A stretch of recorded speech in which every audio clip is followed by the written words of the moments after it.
Evolution involves the gradual changes from simple to more complex forms. Humans are believed to have developed from simpler forms. Evolution is hypothesized to have begun in the oceans of billions of years ago. Darwin gave the theory of evolution.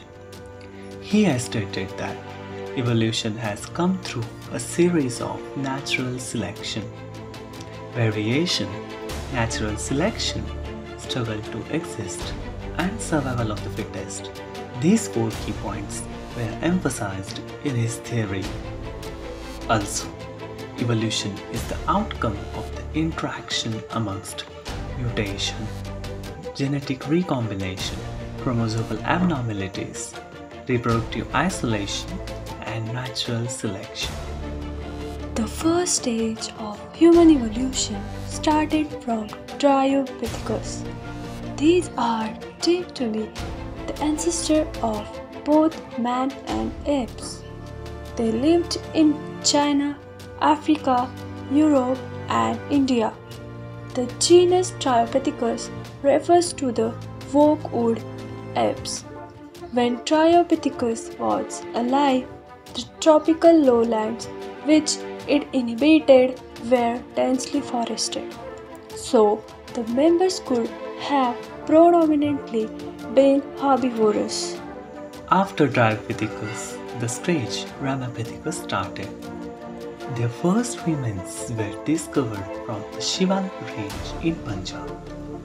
They lived in open grasslands, thickened-toothed enamel, robust jaws, shorter canines, usage of hands for food and defense, and extrapolation of upright posture. This evidence confirmed their hominid status. After this, the stage Australopithecus took place. The fossil of this genus was first discovered in 1924 in South Africa. They lived on the ground, used stones as weapons, and walked erect. They were 4 feet tall and weighed 60 to 80 pounds. After that, the missing link between the man and apes got found. This is nothing but Homo erectus. The first fossil of Homo erectus was found in Java in 1891. These were named as Pithecanthropus erectus.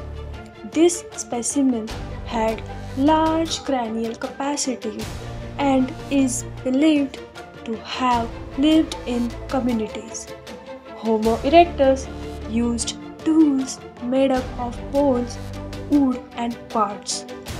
They believed to dwell in caves, collective huntings, and also started the use of fire. The Homo erectus evolved into Homo sapiens. During evolution, Homo sapien neanderthal and Homo sapiens sapiens, these two subspecies of Homo sapiens were identified. The cranial capacity of Neanderthal grew from 1200 to 600 cc. This species of hominids could hunt big names such as mammoths. The remains of Homo sapiens were first discovered in Europe and were named Cro-Magnon. They are also known as the modern day man is what we are today. In this, their jaws are quite reduced. The modern man's chin appeared and the skull was rounded. Their cranial capacity was about 1350 cc. They gathered food through hunting, and appearance of art first took place during this time. This is how the human evolution took place.